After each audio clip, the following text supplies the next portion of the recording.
Welcome to Wiretapped Truths. My name is Jesse Perez. I'm joined not by Leland. Leland's busy with his daughter today. Maybe he'll chime in later if she takes a little nap. Shout out to Olivia. Happy birthday, Olivia, the princess of the show. We got Jack Simmons, our comedian, and today we're joined by Mr. Dan DeLuca, aka Dr. David Parenti from Parenti. Dr. David Parenti, right? From season 4 of The Wire. So are you ready to admit that 18-year-olds may be too seasoned, Doctor? This cheesy Chuck E. Cheese motherfucker I was cracking. But I'm like, that doesn't even make. I was like, that's such a good insult that doesn't even make sense. What the fuck is this Chuck E. Cheese motherfucker, right? It's exactly what a high schooler would say. Yeah. He doesn't even look like the Chuck E. Cheese rat or anything. I was thinking about that. I'm like, what? I was like, what's the insult there? But let's start off there if you don't mind. Actually, we'll get right into The Wire a little bit, and then we'll backtrack a little with your career and everything. But first of all, shout out to Amber Nelson who set this up. That she said that you guys were good friends and that it was cool seeing you on set. We did a pretty cool interview with her. Where she talked about auditioning 8 times for The Wire. Yeah. And, I think I auditioned 3 times. 3 times? Three times. Well, did she say 8 times for one role? I auditioned. No, 3 it times was different people. It was okay. Different people. Yeah, I auditioned once. She said, it usually was like strippers and prostitutes for her. That was the auditions that she was getting. Hey, you audition what they give you, right? Yeah. I was getting those. I was getting those strippers and pole dancer auditions as well. I thought you would have been a great stripper, personally. Yeah. That's pretty funny. How do you That's because being an actor, you have to deal with a lot of rejection. Of course, it's part of the process. How do you? Right. I always wonder how do you frame that in a positive way to just keep going? All my rejection over the years with women has trained me to take that in strides. It's fair. And it's the same subtle, oh, it's not you, it's me kind of stuff, right? I really didn't come from an acting background. I have a master's in business. Wow. And so when I started studying acting, I kind of looked at it holistically. It's a numbers game. I'm not going to fit every role. Even if I'm the best actor, I may not match up with who they're looking for. So I never take it personally. It's like if they like me, great.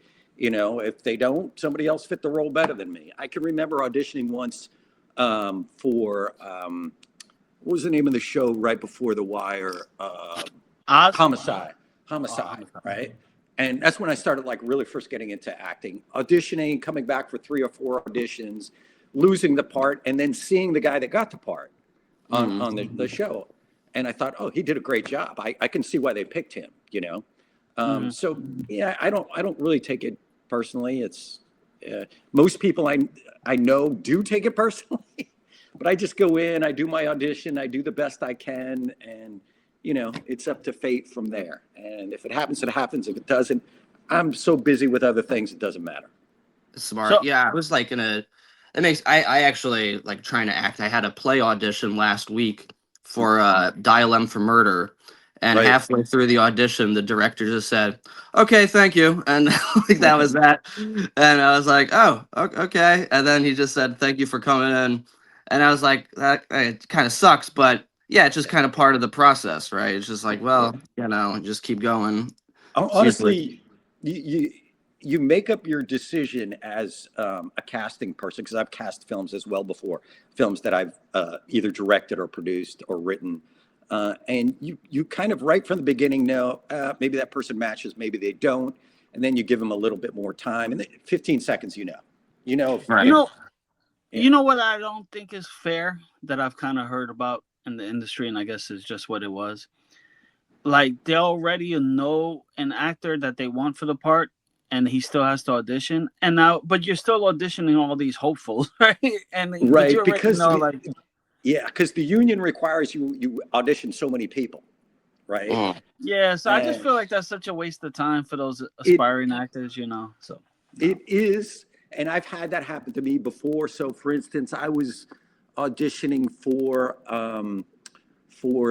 that one about the pod people. What was it? Body Snatchers or Oh Invasion of the yeah, Body? Invasion of the Body And Snatchers. right, the one they did, well, I don't know, like 7-8 years ago or something like that, 10 years ago. I can't Okay. remember. And the lead actress, I was supposed to be auditioning for her husband, and who was it? I don't know. It was somebody famous. I can't remember now. But I was like, yeah, they already got the guy for this role. They're not Right. auditioning somebody like me. So, but what you do is you go in there and you do the best job you can, and hopefully there's another role for you that they say, okay, this guy, you know, he Oh, it's could funny he you could said play that. him. We Yeah. just interviewed Trey Shaney, who played Poot yesterday, Yeah, and yeah, he auditioned for Weebay, and yeah. he just didn't fit Weebay, but they liked him so much they made Mhm. the Poot character for him. You know, which Yeah, and I've had pretty stuff cool. like Yeah, that where I've gone back for like 10 auditions because they didn't know where to put me, but they wanted to put me, you know. yeah. So in that movie Rocket Science, some years back that I did, it was like I was just going back for auditions, and literally the casting person said they want you, they just trying to fit you, you know. Mhm. So you just go in there and that's the business, you know. Yeah. You can't get upset about it. You can't get depressed about it. You go in, you do the best job you can. You forget about it. You know, you go, you snort some cocaine, something like that. I'm kidding. You know, I was you actually do the telling best you can. Amber. I was actually That was telling a silver Amber. lining. I was actually telling Amber a story too, like you know, of you know, well, I wanted to be an actor once upon a time, right? And I was like, and I went to these auditions, and number one, the first thing that happened to me, my cousin is in the industry. His name is Gary Perez. Mhm. You may have heard of him. You know, he seems to know people, but Yeah, he's been on like Gary owes me Gary. some money, by the way. Yeah, I'll let him know. Uh, They kick his ass. he's you know, he's been on like The Sopranos, 13 Reasons Why, you know. So we always like happy when we see him on a part like Yeah, that. yeah. But he told me, I'm going to get you an acting coach. An acting coach is the way to go. And I was like, yeah, okay. He got me an acting coach, and I started getting callbacks, and I really Nice. like I really felt the difference. And Yeah. then there was like you know, this is like 20 years ago. I'm going even a little more actually, but I go like on a play audition where they go from school to school, like do Yeah, not do yeah, yeah. drugs kind of play and stuff. Right. And they're like, yo, we love you, we're gonna send you monologues. This is the day of AOL. They sent me a monologue of a gay guy, a gay kid, right? And I was like, and my brother's like, you gonna read for that? And he's like joking on me. And then I'm Yeah, like, yeah, yeah. I grew up with like a macho dad. I used to hang out at bodegas. I'm like, everybody's gonna make fun of me. And it was the biggest mistake I made. I said, I'm not comfortable reading this. I wrote to them. And then as soon as I sent it, because I'm actually super comfortable reading it.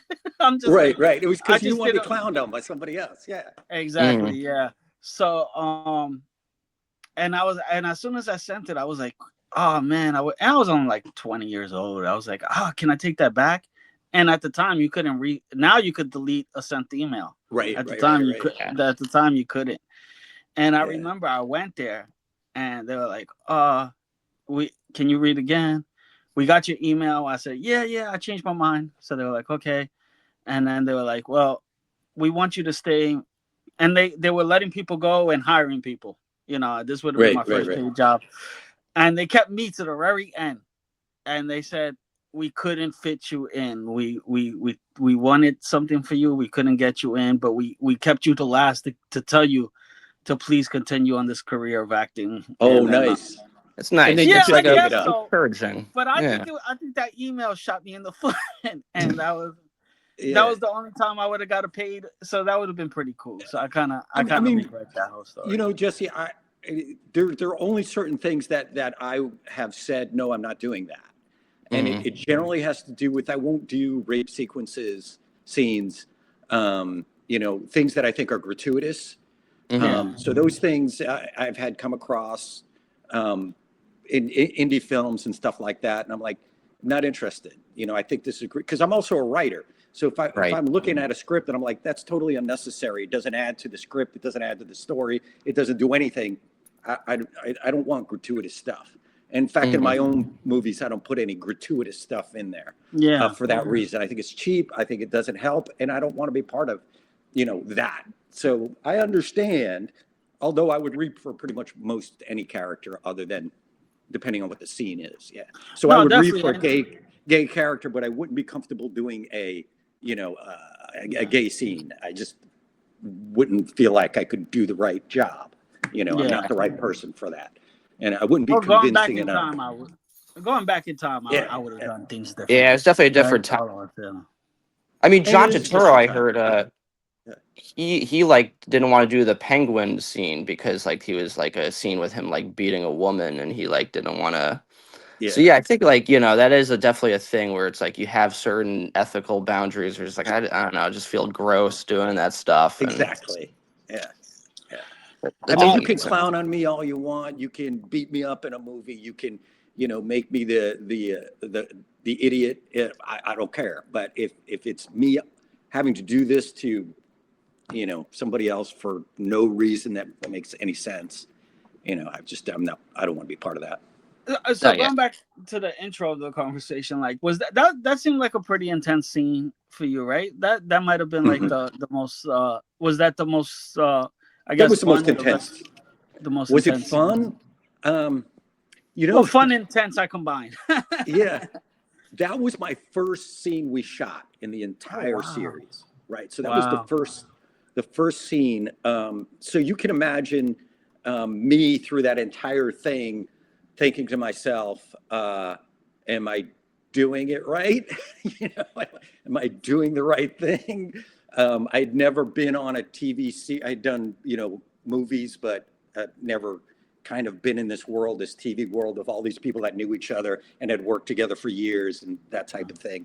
And I just thought to myself, am I fitting in? Am I doing okay? But all the people that were in that scene, they were great. We had lunch before. The guy that tried to stab me with the pen, phenomenal actor. We hung out together, all that type of stuff. So it was fun. It was really fun, but I was like, I never knew how I was doing. I just watched the scene again. I was watching you. I was watching your scenes before the interview, and that one always stands out to me. That's so I thought that was pretty phenomenal acting on your part. Thank you. It was mostly fear, real fear. That's why.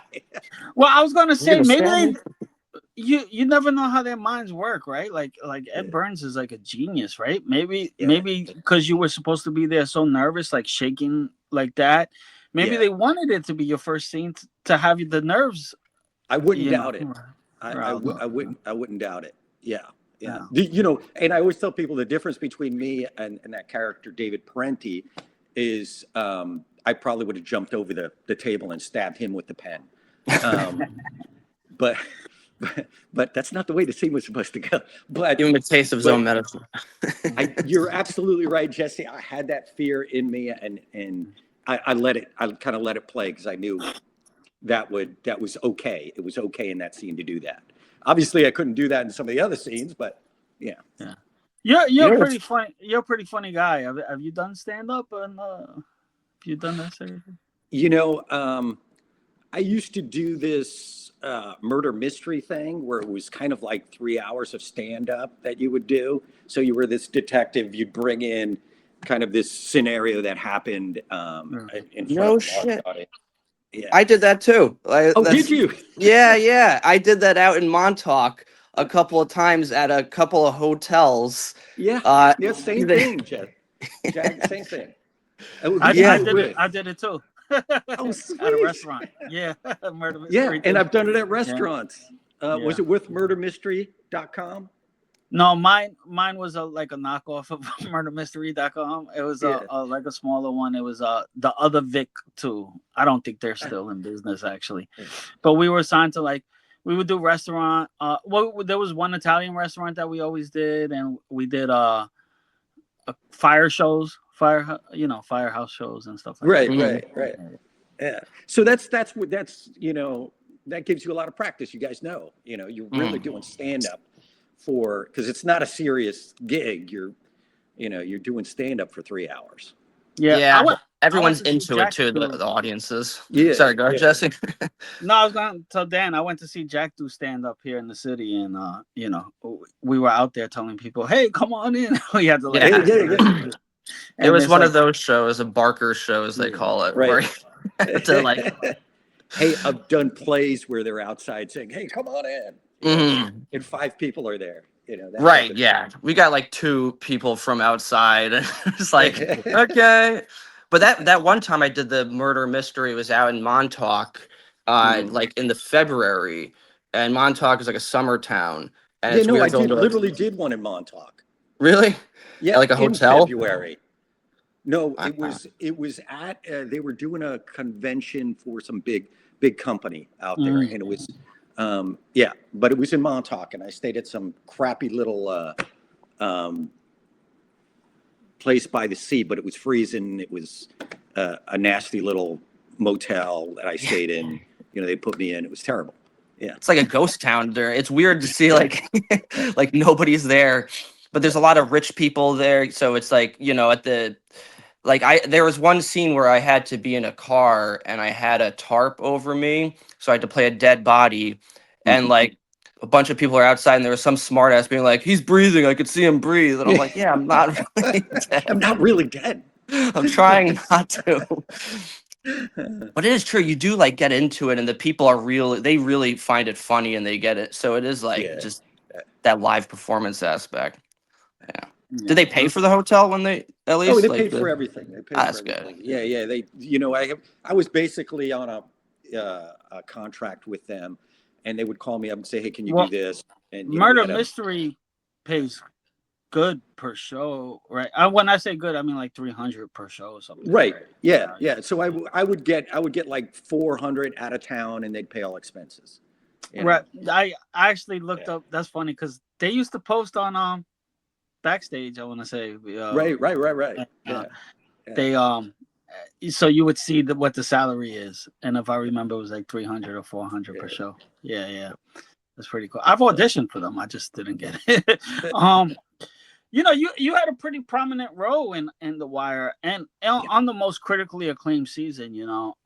Yes. For That's me, all because of me, Jesse. That has everything to do. Of course. You're the breakout star. Yeah.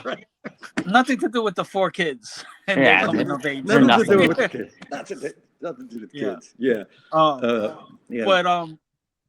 but you did have like I do think that you had an underappreciated role. With the molding of the minds and wanting to introduce this new program into the Baltimore School of So tell us a little bit about your character and the parts that you enjoyed of him and stuff. So I talked to David Simon quite a few times about my character, and it was based on a university professor he told me that his brother had. Now, originally the name wasn't Everyone's Parenti. Everyone's based on somebody in that show. From the University of Maryland, or something like this that David Simon's brother had, and it wasn't an Italian name; it was a Jewish name, I believe. When I was reading for the role, and I can remember one of the first scene I had in my office where I'm talking to Bunny and Deacon. So I'm talking to Bunny and Deacon, and I notice up on the wall there's this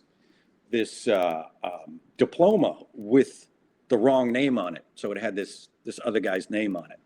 And there, I was telling Seath, the director, Seath Mann, who was a wonderful director of that episode. I said, "Hey, Seath, I don't even know if you're going to catch this, but my name's Parenti. This guy's name is something Witz. I don't remember what it was, but it was a Jewish name."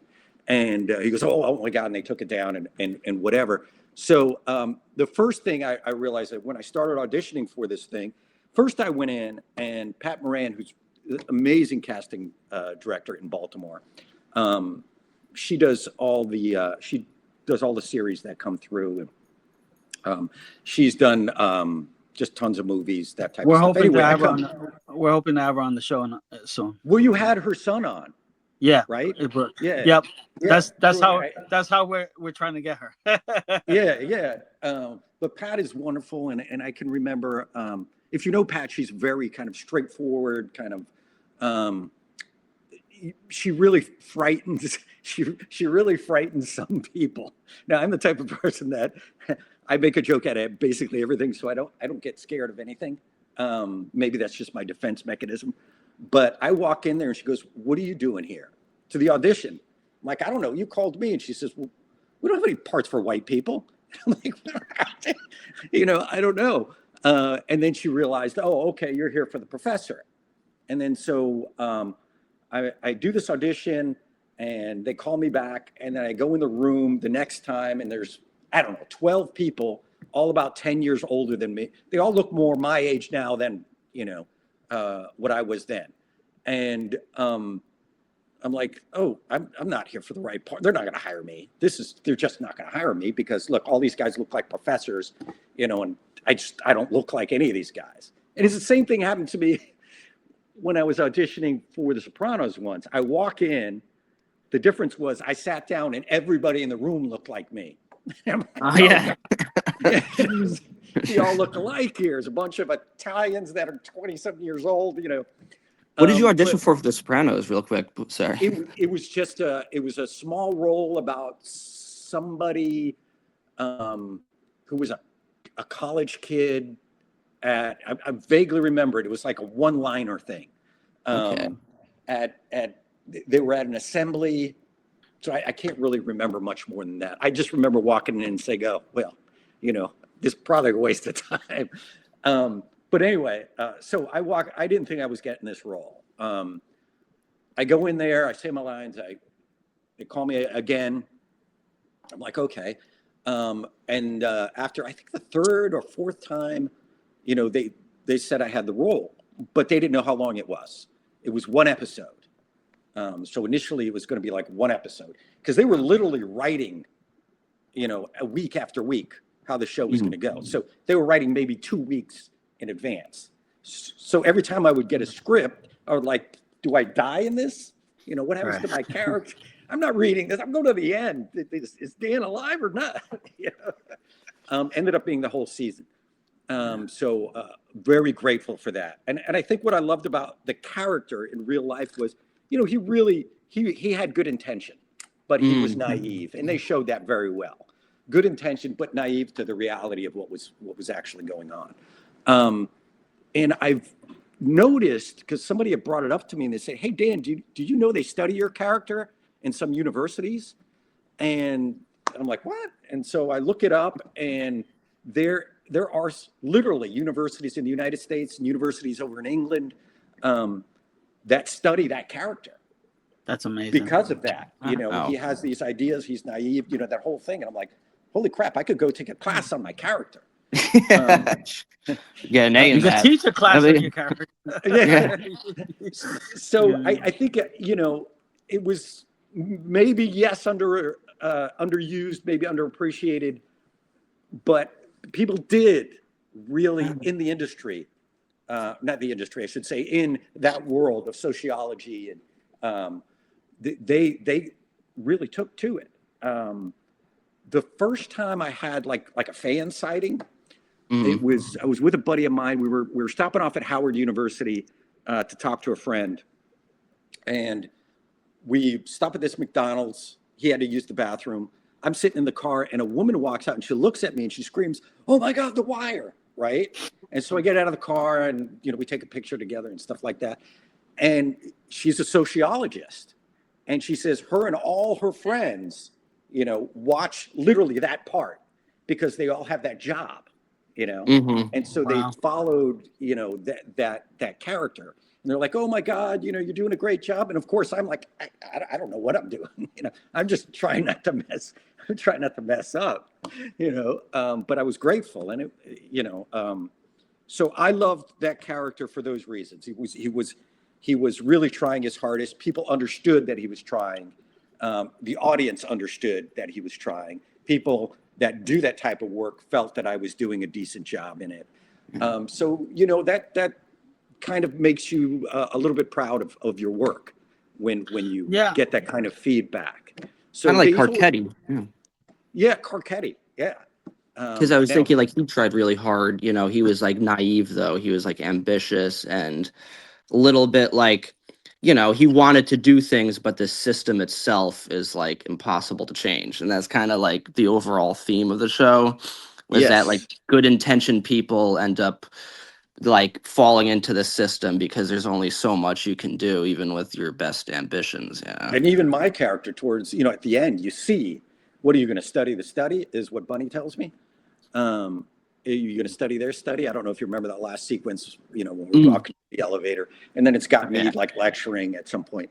Yeah, I mean, he tried, but there's just only so much that they can understand and do, within the confines of what would actually the constraints of the government are. Or it's, yeah, I mean, there are other stories related to that I could tell you, but I won't tell you live. With some You worked politicians mostly I talked with to. you worked mostly with the actor who played Howard Bunny, of course. Yeah, Robert Wisdom. We're still friends. Yeah, Wisdom. I was gonna say, yeah. Fantastic. How is that? You guys have good chemistry too. I think that he's magnificent. Bob Wisdom is a phenomenal actor. He's one of those actors that when you work with other actors, me personally, I love to work with people that are, at least I feel, are so much better than me, because you learn from them, right? So you listen, you learn, you pay attention, and you're actually listening and responding. And Bunny was like that. He was just a very giving actor with emotions, with facial expressions, even between scenes, saying, "Hey, man, you did that was really good." He knew this was kind of my first kind of foray into TV. And so, I really owe him a debt of gratitude, And then plus, we'd hang out after, because I literally live outside of DC in the Arlington area. And so if I left after we shot the show, it would take me 3 hours to get home. If I stayed, had dinner, it would take me an hour to get home. So Bunny and I, or Robert and I, would go out and have dinner, because he literally lived right. They had him in Baltimore, in a hotel in Baltimore. So yeah, we became friends. It was great. It was great working with him. You know what? Everybody on that show was phenomenal. Yeah. From the lowest person on the show to the highest person on the show. Nina, the executive producer of the show, to people that were working there for a day. From the top to bottom, I just enjoyed. I would get to set early just because I liked being there with those people. They were great people. It's literally the best show I ever worked on, as far as people are concerned. Check out our channel. We've had people like with a few lines, the people with like the makeup artist, Miss Debbie Young, who everybody loves. Yeah. Polito was our first interview. Julita was so we had two people in the scene. You had Naaman on? Yeah, that was our first guest, actually. Man? Working with those kids, they were just great on the show and off the show. We had Naaman and Randy. Yeah. Oh, nice. Those guys were great. I'll send it to you after. Awesome. I'd love to see him. I was thinking, like, you're kind of like I was saying, like, Carcetti is kind of the same way. The ultimate person who is like very ambitious too is Prez Belusky, and the scene that's like so heartbreaking, because I used to work in a school as a teacher myself, and so that scene when he just realizes like there's like he starts to have them teaching them, and then they realize like, oh no, you have to just learn to pass the tests because we need money from the funds, and right. It's kind of like heartbreaking, because it's like, heartbreaking. All right, we gotta, just do this now. And but by the way, also this is random. When I was rewatching season 4, like this is post Hamilton. Did everyone ever tell you look like Lin-Manuel Miranda? Oh yeah. No, probably because it was prior to. Okay. Yeah. I was just thinking like that. There are things out there. It's funny. I think there was a thing out there that was doing what people look like on The Wire, and mine came up. Somebody from one of those. Sorry, my mind's blanking. But it was one of those young kind of teen or boy band type things. And I was like one of the characters. They said he looked like one of the characters from the boy band. You do. I know who you look. I know who they Yeah, he had like a you little, look like little AJ. AJ, yes. From the Backstreet Boys? Yep. Yes. That's With the hilarious. I mustache can and see with that. the mustache and the beard. Yes. Definitely. Wow, okay. Yeah. So As soon as got he said that, when he said the boy band, I was like, oh yeah, AJ. I showed you I'm 42 years old. So I mean, I want people to say, hey, AJ looks like me, not Exactly. AJ looks a lot like Dan DeLuca. I'm gonna say that if I ever there you meet go. him. So this Christmas, my son got me this because he knows I do the podcast. He's like, I got you a Sweet. Wire sweater, the Wire sweater, and he was like telling me, he's like, he's interested in watching it. He's like, I gotta watch it when I'm. He's like, my friend loves it. He said he just started watching it. He's like, up to season 4, he loves it. He says it's like the best thing. And Watch Mojo just did recently a top 10 best scenes on The Wire, like 23 years randomly after. So there's a little bit of this reemergence of The Wire fandom. Yeah. Have you noticed that? Yeah. I had an interview, I don't know, it must have been 10 years ago. We were talking about the show, and my theory was back then was this show is way ahead of its time. This show in 10 years, people will revisit this show and say, oh my God. I mean, even though at the time it was critically acclaimed, it was competing with The Sopranos. And I think this show's better than The Sopranos. 100%. Yeah. Because it's based in reality. I mean, a reality that we all have to deal with. And I think you're right. This resurgence it's starting to see its time, I think, the show. It really is. I don't know. It was huge then, but I think it's going to last a long, long time. This will be one of those ones they talk about forever. I don't know if you heard about this. The Emmy just introduced a new award. All right, so the new award is Impactful Television Show Award, and it's going for a television show in the past. The minimum requirements is 5 seasons, 60 episodes, and they had to have an impact. So it's going to be The Wire. Yeah, it has to be. It has to be. And if they're out there watching, I'll happily fly first class to LA to pick up the award for. Oh, absolutely. Best dressed character, honestly. It would be funny to see you go on stage next to like Ed Burns. Yeah. Like that would be funny. The Ed Burns was great. I mean, all these people were great, and especially again, like I said, I was nervous. It was my first kind of big. It was big. It wasn't a one-liner. It was a big part, and I knew it was a pivotal role. But I talked to Ed, and it was like, Ed, hey, how do you feel about me saying the lines? Do I have to say word for word? What if I forget? Blah, blah, blah. And he goes, you just stay within character, say your lines, whatever you say. If we like it, we'll keep it. If we don't like it, we'll tell you, and we'll have you do something else. So, even with Ed, the writer, there was just so much freedom on there to ad lib, to throw in a line here or there, a word. And David Simon was the same. David Simon was the same thing. It was just really such a pleasure to work on that. I mean, I've worked on a bunch of stuff since, but that by far will go down in my life as the best show that I've ever worked on. Again, because of the people. So what's the movie that you wrote where my crush interview, Amber Nelson played so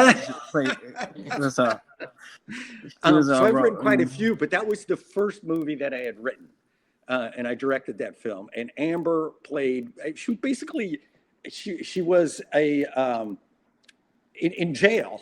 A And one of prostitute the in jail, main, she told me. Yeah. right, she was a Yeah. prostitute in jail, and one of the main characters gets locked up in there with her. It is called 2 Minute Heist. It's a cheesy little indie film, but it's funny. Even to today's standards, I still think it's very well shot, very well done. Can we watch that? Especially, Is there somewhere we can yeah, watch that?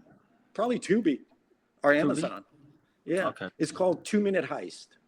Man, And it's literally about these two casting directors that borrow money from the Jamaican mob. This is how absurd it is. The Jamaican mob, who all have Irish names, by the way, and That they makes have sense. to pay him. Yeah, they have to pay him back. So they hire these unsuspecting actors to rob a casino for them, and that's kind of the story. And it's just stupid. That actually makes sense though, because isn't there like a lot of Irish heritage in Jamaica? I feel like there was a lot. I don't know. I've known some Jamaican. I used to have a teacher named Miss McLeod, and she was like very Jamaican, and so Yeah. it's like. But that I just thought it would be funny to give them Irish names. oh It yeah, is pretty funny. Yeah. And in fact, some of the people on that channel have in that movie have done great things. I've done a lot of work since that film that I did in 2004. So Who's your Go ahead. favorite filmmaker? Ooh, I don't really have a personal favorite. I got to be honest with you. I like things that a lot of directors have done, but like with those same directors, I'll find besides things yourself, that of course. Yes, I'm definitely not my favorite filmmaker. I think everybody I like has great movies, but they also have bad movies that they. Right. That's true. So, I didn't even think about that. And that's like everybody, And sometimes like you outgrow, right? Like that's why I think like Yes. The Wire has test the time. Like for me, like at 17 years old, I was the biggest Kevin Smith fan in the world, right? Right. And I can't, I would, when I cut class, I would just cut class and watch Mallrats. I wasn't that interesting. I wasn't like cutting class and smoking weed. I was cutting class and watching Mallrats. But I didn't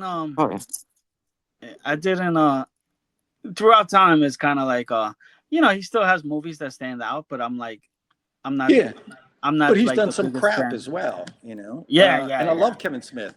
Oh yeah, Clerks is like one of the best films ever made. Clerks I think was one of the ones that inspired me to make my own movies, to be honest with you. Right. Oh, that's fair. So yeah, we saw how well Kevin Smith did and the people that were attached to that. And so it became less of, hey, I'm going to go audition for stuff, or am I going to make my own things? And so it became, I'm going to make my own things. And I don't regret that at all, because I enjoy doing it. It's fun. But sure. yeah, definitely. Our last film that we just got released, and I say we because I have a partner that I work with, Ken Arnold, who's also on The Wire. Actually, I think you guys have it. He's also a friend with Amber, so you might have gotten his number. Not yet. I gotta ask Amber to connect us. He had a small part in it, right? Yes. Yeah, I think it was like he did a day or two on it. But Ken and I become friends, and we started making movies together. But our last film, going back to Kevin Smith, was in Smodcastle. It was in his festival last year. Oh, cool. Okay. Yeah, Kevin Smith's festival. Yeah. Of course, Kevin Smith got sick, so he wasn't there. He had COVID. Anyway, but yeah, roundabout way works a little bit with Kevin Smith in a very roundabout way. Wow. What's great about his movies too is that it shows, and your films as well, is that like if you just you don't need a huge budget. That's the thing, is that like a lot of movies, they think, oh, we got to have like millions of dollars, but it's really just if you have an idea, that's all you need. You just need an idea and a camera. And like Clerks was made for like $25, and they just filmed it, in a gas station. But it's like timeless because it's relatable, and especially Clerks too. As like I'm kind of in that age of early 30s, it's like very relatable when you're on that crossroads of life, and I feel like that's the thing, is that some like directors are kind of, their movies are timeless because of everything. Is your ideas? Have you seen anything this year that you're like, this is amazing, like one battle after another? I think my favorite from this year was Sinners. Yeah, for sure. Sinners is great. So mostly what I do, even though like my first film was a comedy, I mostly write horror films. That's funny. Brooke Eden said his favorite was horror too. Yeah. It's one of those things that I kind of, my partner and I kind of fell into. We like them. We're friends with Ed Sanchez, who directed The Blair Witch. He lives in the area. So we've done some of his projects as actors. Anyway, Sinners, I think for me, that was probably, it was a brilliant film. And it's the type of film that I could see myself writing something that, in fact, if you watch The Night Watchman, you'll see some things in Sinners that are right out of The Night Watchman. Now, I'm not saying that they took it out of my script, but there are some things you'll notice that are very, oh, wait a second, That's funny. So it's possible too, right? Like, why not? Somebody could have seen it. The Night Watchman got a lot of play. It's a horror comedy. And it's got James Remar in it from Warriors and, Dexter. Tiffany Shepis, if you're a horror fan, you know who Tiffany Shepis is. Rain Pryor, Richard Pryor's daughter Rain, is in it. Wow, okay. And then, me and my two buddies, Ken and Kevin, both of whom been on The Wire, Kevin Jiggets. I don't know did Amber give you Kevin's number? Not yet. No. You and Tracy Teague. I got, yeah. Yeah. Or Tracy Teagues? I got Tracy Teague, yeah. Oh, yeah, Tracy Teague. Yeah. She's in Florida right now, so she'll get back to me when. I'll send you Kevin's information. So anyway, me, Ken, and Kevin, do these films together. So watch The Night Watchman. I will. For sure. I've heard of it before too. That's maybe we could. Sorry, sorry, Josh. I was going to say maybe we could recap it here on the show. You could come on and recap it with us. Absolutely, be happy to. I guarantee you guys will enjoy it. Oh, for sure. It is as off the beaten path, kind of as Sinners was, something you didn't expect. But it's also just stupid funny. It doesn't take itself seriously, and it's a fun movie. So it's basically about these 3 night watchmen. A new guy comes in that day. They get a delivery. They work in a newspaper. It's a rag, it's a terrible newspaper. But they get a delivery that's supposed to go to John Hopkins up the street, which is a hospital, and it's a coffin. And they're like, yeah, can we just leave it here tonight? We'll come back, get it tomorrow. And then all hell breaks loose. And it's Blimpo the clown, who died in Romania on tour, and that's his coffin. So it becomes a scourge of vampire clowns, and these 3 idiots have to try and survive this night. But they're really not that smart. So cool. That's fantastic. It's just kind of like a slasher almost a little bit too, because it's like, the clowns killing them one by one, and I don't want to give people away. There's a lot of clown deaths in it. There's a clown that gets caught on fire. There's just all kinds of mayhem that goes on in it. Do you think he could beat Pennywise the clown in a fight? Like if Blimpo the clown and the Terrifier clown, like which clown would come out on top? Yeah, Blimpo. Terrifier clown is the worst. He would rip the Terrifier clown in half. Oh, sorry, yeah. Damien Leone. He would rip him in half. Those are great guys, though. Damien's a great guy. That group from Terrifier, great group of guys. Yeah, that was some real good horror movies too. Like I went to see Terrifier 3, and I was like actually scared, like leaving the theater, like looking around. I was like, you probably won't be scared except for the jump scares in The Night Watchman because it's more funny than it is horror. I'm looking forward to checking it out. Yeah. So back to The Wire though for a little bit, like sorry. Season no, it's we're here for you. We want to learn about Dan DeLuca, but the season 4, right? Do you think that the reason why it was so critically acclaimed, right? Because like the other seasons didn't get the acknowledgement that season 4 did. I mean, now it does. Now Yeah. every season is great, but still, season 4 is the one that critics hold in high regard. Still, do you think it was like because of this coming of age story? Do you think it was because it kind of exposed the school system for Yeah. being broken? Like, what do you think were the main Yeah. points that hit in season 4? I think the number one thing were the kids. And I think how people really saw what the kids were struggling with. It was basically a game of survival for the kids, right? It's not about can I do great in school or whatever. How can I survive where I'm at, what I'm in, with all I have to fight with? Mom's a drug addict. You're part of a gang. The whole thing. I think really people felt for the kids, and along with that, they get a little more understanding of how the system is broken, but really compassion for the kids, I think was probably a lot of it. When I was doing the show, we did it up in this area, some parts of Baltimore that were just like bombed out areas. They looked like it looked like something out of Gaza. I don't know, maybe not that bad, but I can remember we drive up in this bus, and I see this little girl come out of this what looked like an abandoned building. It was boarded up, wearing a little pink backpack, going to school, and I'm thinking to myself, oh my God, I mean, this is reality. This little girl's living in this place, and this whole show is about these kids just trying to make it, and it kind of hit right then how real it was. And I think people see that. I think people see that, yeah, there's a lot of suffering going on, and exposed a lot of it. And sure, you can just blame people, but that's a stupid way to look at things. You can't just blame people. We would all do the same thing being in the same situation. Right. Without a mentor, without a stable family, without hope, we're all going to be doing the same thing. We're going to be stuck in the same traps they are, and I think that's what people saw. I hope that's what people saw, because it's the reality. Have you watched season 4? I'm sure. Have you watched The Wire? Yeah. Have you done a rewatch? Yeah. Yeah.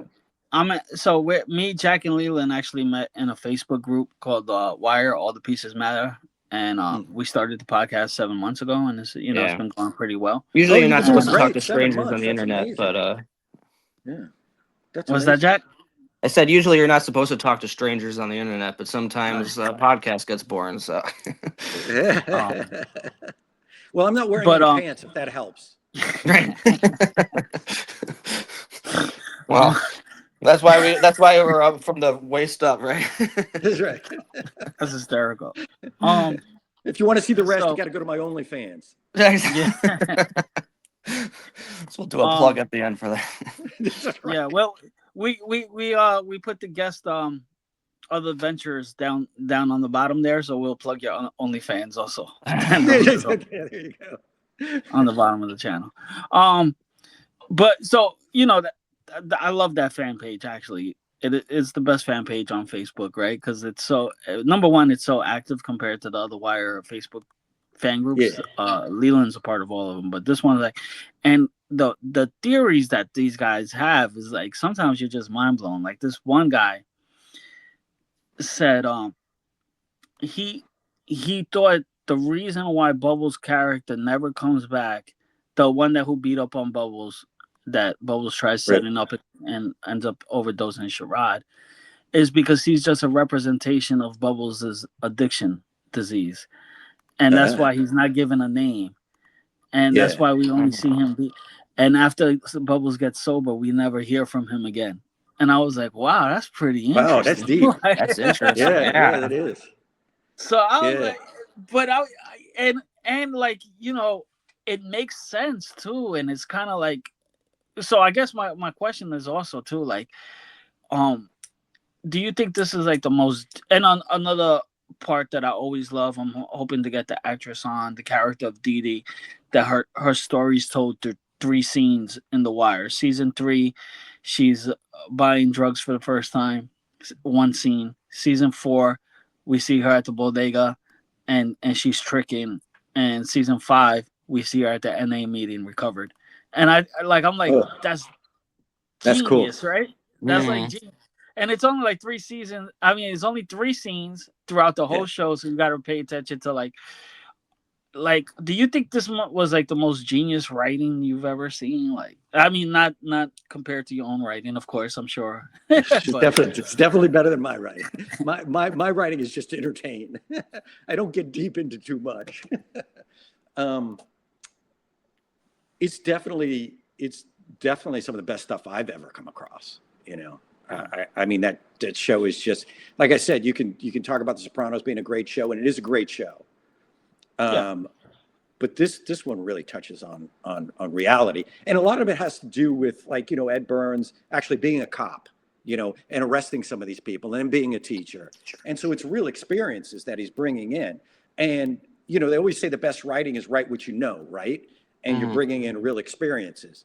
Of course, I don't know crazy clowns that are vampires, but I know stupid people. You gotta come to Long Island. We got plenty of clowns there. Yeah.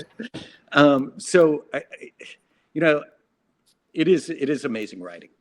It really is. Yeah. yeah. I Okay. Definitely. think hands down, I think it's the best writing on television for small parts, like for small things like that too. Like the Easter eggs are Yeah. endless, So Well, that's one of the things I think that Ed really gets really good, and it wasn't just Ed. George, what's his name? George David Simon. Pelicanos. Pelicano.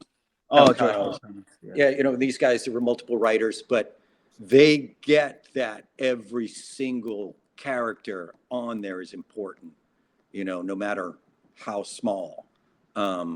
They get that they have lives behind them. They get that they don't just put somebody there to take up space. Mhm.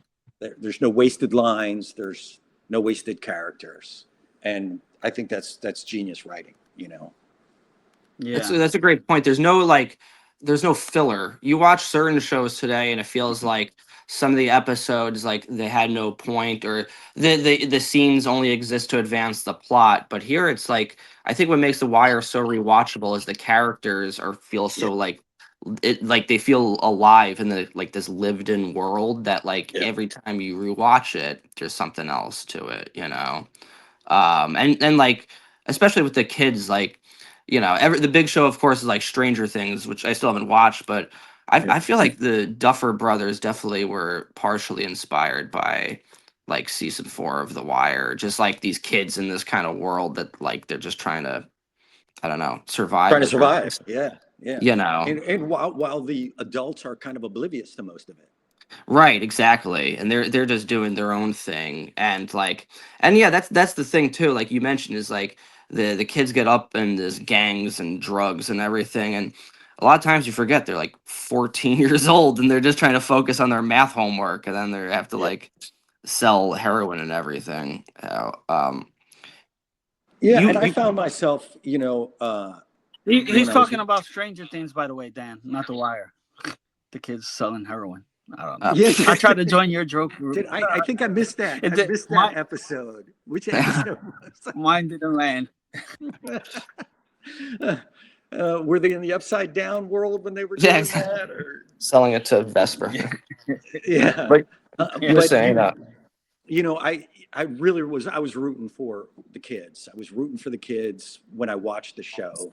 I was always rooting for the kids, and I think a lot of people were hoping that they could catch a break at one point. hmm Yeah, and it kind of shows like at the end, it's realistic because sometimes you do make it out of the system, right? Like Naaman, and then sometimes you fall in. So it's kind of like the ending. I always felt like each character had their own destination, just kind of like the possibilities of life.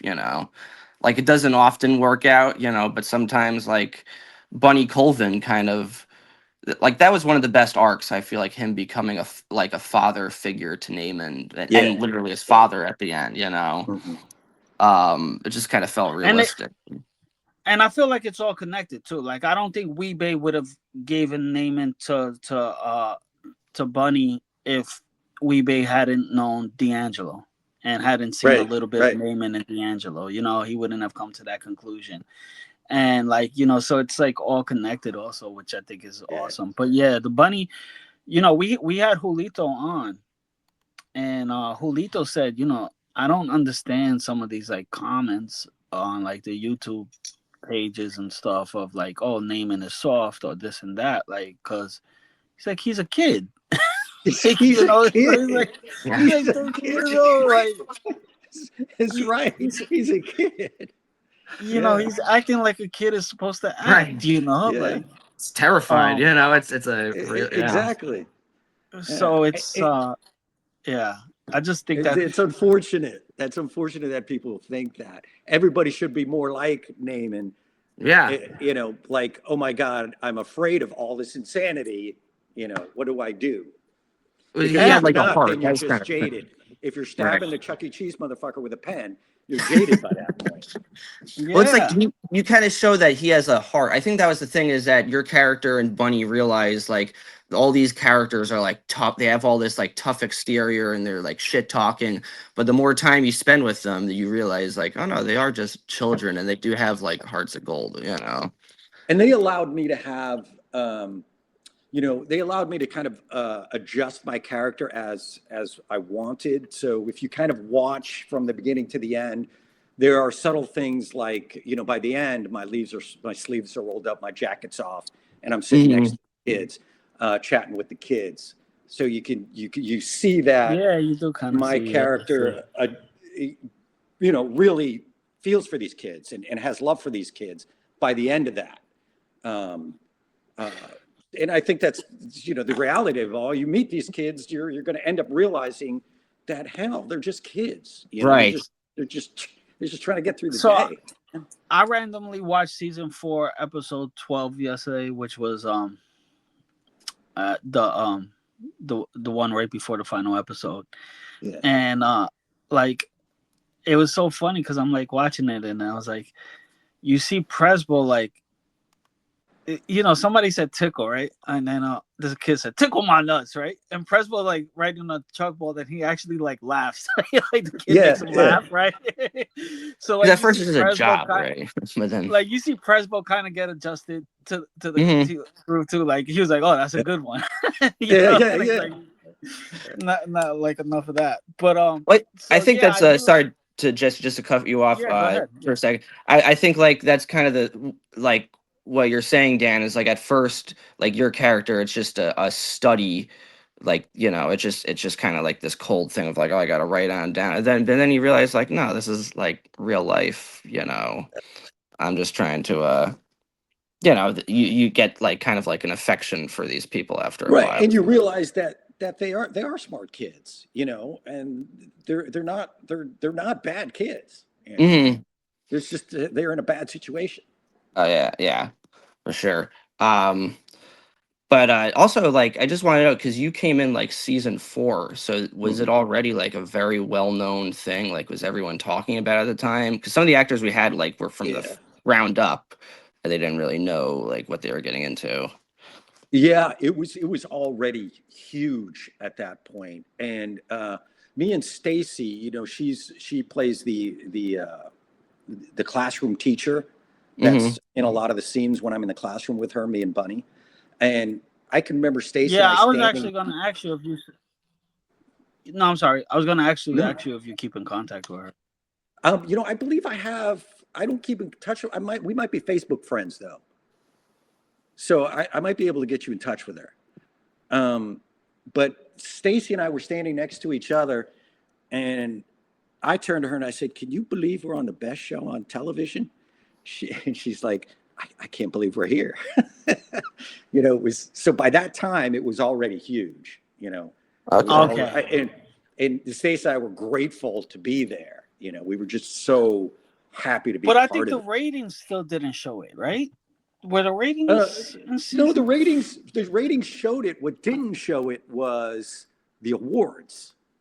Yeah. They didn't get awards. They got great ratings. They didn't get awards. Sopranos got awards. They didn't barely even got nominated for anything, like, which is crazy. Yeah. Sorry, Jesse, what were you saying before? I didn't mean to cut you off. No, that was I was gonna actually say that the lady Stacy, she adds that whole dynamic was so cool. You Bunny and her. Yeah. I thought that was a pretty cool storyline. And like when they take him to like the steakhouse and Oh, the they get steakhouse. Yeah, and he together, doesn't know how you to. know. Yeah, he's Yeah, not familiar with the proper etiquette, type thing. Yeah, and, I and that's the reality of it. They haven't been sure. exposed to that. I think and I think it's a program that and your argument was like, their argument of like, oh, the kids have to move on to the next grade, and they're like, the next grade, these kids aren't even going to survive next year. Like, what do you Yeah. like, and it's like, but the public school system has to just pass the next, like, you know, Daquan shouldn't have been moved on, right? He was behind Right. everybody, Right. but they're like, no, we're passing him just to pass him, and it's kind of like, You know it's what kind the sad thing is, Jesse? So I have kids as well, right? of. And um, where I live in Arlington, if the kids are having issues, they really take care of them. They really go out of their way to say, this guy's struggling. Let's see how he works well. Are there testing issues or that type of thing? So they put a lot of time and effort into whatever kid it is that needs help. But I live in Arlington, Virginia, and so it's a lot of money goes into the schools. It's a pretty a well-off area in comparison. We have the time, or we have the money here to in the schools to take care of that, where they don't up in the inner city like Baltimore. But it's possible. It's possible to do. It's possible to help these kids out. It's possible to spend the money and not worry about the effing, testing so they get, more funding next year. That just doesn't make any sense. Take care of the kid. Not everybody learns on the same schedule. I didn't mature until last year as an adult, maybe not even then. Yeah. But everybody's not everybody has to achieve the same thing at the same time. It's unfortunate. But what I saw with my kids going through school is that in this area, they had an amazing amount of help. Mhm. What happened in the schools up, that they were showing on the wire does not happen in Arlington today. It might have happened 30 years ago, but not today. I mean, there is help. There is Yeah. a lot of help, but it's because we live in this area. If I lived in the inner city in Baltimore where there's no money for schools, they wouldn't have gotten that help. That's And that's wrong. that's one of the things I'm proud of being from Almont. I grew up in Almont, New York, which is Long Island, like borderline Queens. Like as soon as you cross Right. over from Queens, you enter Almont, Yeah. and Almont was like an all minority school, and we're actually the highest passing minority school, like in the United States or something, like in New York. Nice. It's kind Nice. of it's crazy. It's like 95%, minorities, like with a 90 something Yeah. percent graduation rate. And it's like It's better than most schools in general. Yeah. yeah. For sure. So I forgot the exact stats, but I know it's like where like it's like a 90% minority school where like a high, which was the highest Yeah. rated. So I was like always proud of that too. Like, yeah, and you're right. I think, yeah, I don't know, and I think, do you think season 4 wanted to change something? Do you think Ed Burns was hoping for a change in society with that? I think Ed was just trying to show people the reality of what's going on out there. I don't Yeah. think his intent was to make change. I think his intent was for people to understand, and learn about this is what's really going on. They interviewed him once and they asked him, "Hey Ed, is it really that bad?" And his response was, "It's worse." Mhm. But I think he wanted to make Americans aware. I mean, this is the reality of what's going on. It's don't blame the kids. I mean, of course they have to take responsibility for something, but you got to understand that system is at fault here. Our Right. system is at fault here. You know, you don't see this type of thing in rich neighborhoods, in neighborhoods that have money, or neighborhoods where everybody has jobs, that type of thing. You don't see this. Especially And if kids with like learning disabilities, like it's like even harder, you know. absolutely. Like you know, if you have like attention deficit disorder on top of being in an inner city, it's like you have no chance. It's so, and they don't have the funds to, you know, to take And care of that's the people thing. like That's that. exactly it, Jack. You know, and my son has that ADD. Mhm. And you know, it was a struggle to figure out, you know, how do we help him. And it took literally years and time and money and tutors and blah blah blah. But he turned out to be an amazing kid. You know, smart. You know, great, never in trouble. Turned out great because we had the money, the time, the effort to do it. These kids don't. So Right. if you already have one strike against you, like you're dyslexic or you have ADD, and you're in that situation, man, you're already losing. You're already on the losing end, you know, because there's Yeah. nobody there that's going to help you. Well, look at what happened with Naaman, right? He became a debate guy. You know, Yeah. he started debating when we see him in season 5. You know, the only one that I thought, and Dan, I won't keep you too much longer. But I was gonna say, only one that I kind of thought that was got like a rough ending that like Dookie's ending made sense and probably the most That's tragic fast. out of the kids.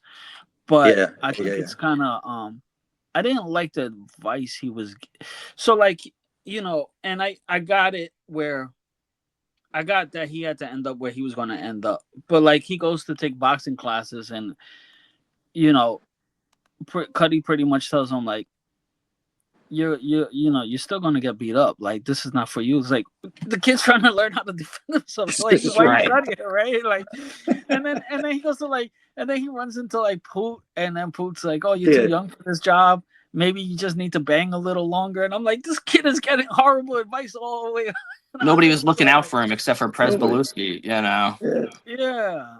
And And even he was even like furious, even you know. Prez, he cut that relationship by borrowing the money. That was a sad scene too, when he Right. borrowed the money from Prez, and you know he knows he's going to cut that relationship because Prez is like, hey, look, if I give you this and you're not enrolled in school, you know our relationship is through. You know that's Yeah.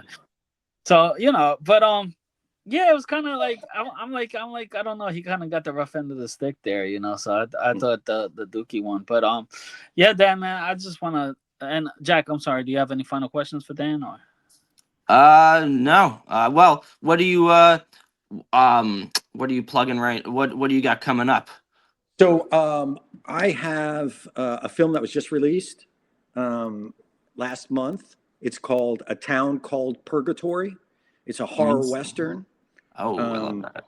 So right now it's on pay-per-view. So it's on Amazon, it's on Apple TV, it's on Fandango and Google Play.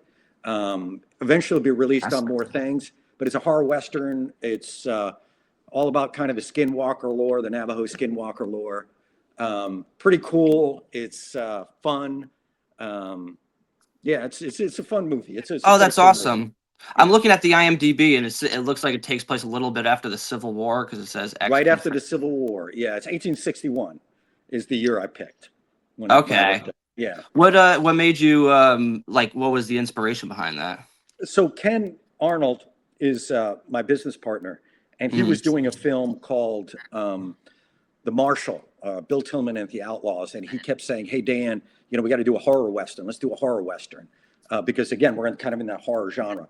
And so you know we sat down and kind of you know what type of horror do we want it to be, and you know the best thing for me is always reaching back and seeing what's real, you know what's out there.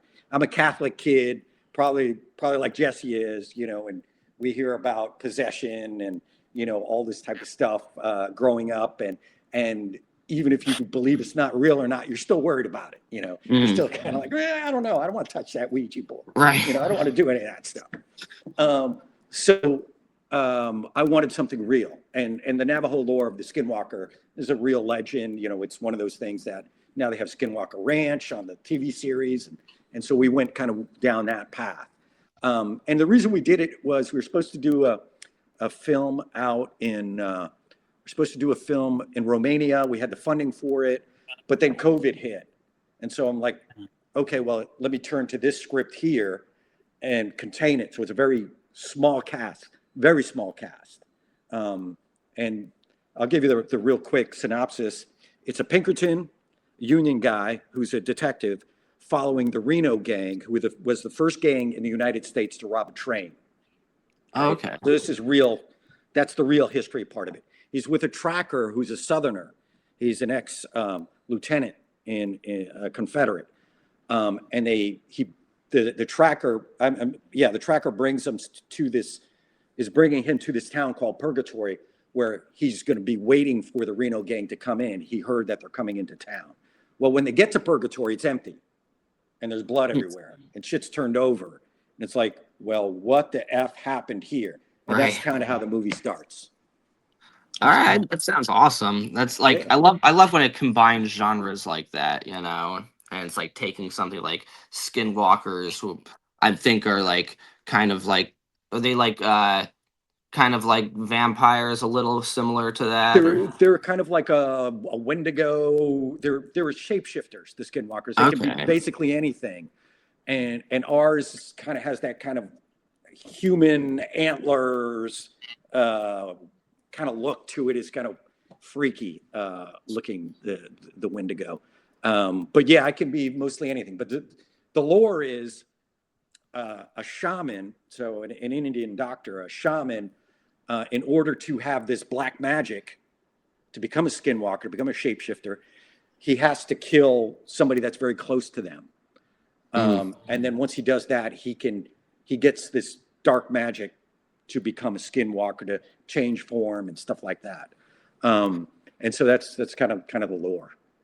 Oh, that's fantastic. Yeah. Well, and then I have a book called Hag, The Legend of Bloody Mary, which is on Amazon. Oh, cool. Nice. So if you got Audible, or if you're, Kindle or whatever, it's Hag, The Legend of Bloody Mary. It's a supernatural detective story. And it's based on the history of Bloody Mary. And it brings who she really was in real life into it. And, and it becomes, she's this serial killer almost out there. And these two detectives kind of cross paths with her, and, things go wrong. So yeah, as a kid, I was always too scared to do it. Go in the bathroom and do. I could never. I don't remember what the number was, 7 or I don't remember. I don't even have that in the book. I don't have the mirror thing in the book. It's mentioned at the end of the book in the epilogue, right? Okay, cool. But it takes a different turn. It takes a different story. Cool. Different interpretation. Yeah, and it goes back to the history of who Bloody Mary actually was, which was Mary Tudor of England. And they called her Bloody Mary because she was burning all the Protestants at the stake, because she wanted to turn it back to Catholicism. So she literally, go ahead. No, I was gonna say, can I buy one directly from you? I want to autograph one if I can. Yeah, sure. Send me your. All right. I don't mean to put you on the spot. I'll send it to you. I'll send it to you free. Just give me your address. Thank you. I appreciate that. Yeah, but go ahead. I'm sorry, I cut you off. Yeah. No. So anyway, she burned all these people at the stake, and that's kind of where she got the Bloody Mary kind of from. That's how that developed over the years. So it's a true story about a woman that basically was killing people, hundreds and hundreds of people, and so she got that moniker, Bloody Mary. Yeah.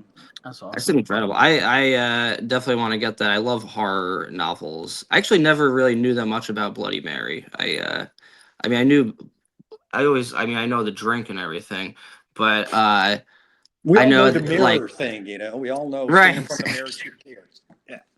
I know about Queen Mary. All right, that's definitely interesting. Yeah. Well, thank you, Dan. That is this is a great interview. Fantastic. Yeah. Jesse, you want to my pleasure. Yeah, no, I just want to. I'm impressed about how much you guys know about the, I should say, what The Wire was trying to get across, you know. Oh, thank you. Yeah. You guys are more than fans. You're students of the show. So I'm Thank you, impressed. man. That means a Thank lot. Appreciate Appreciate that.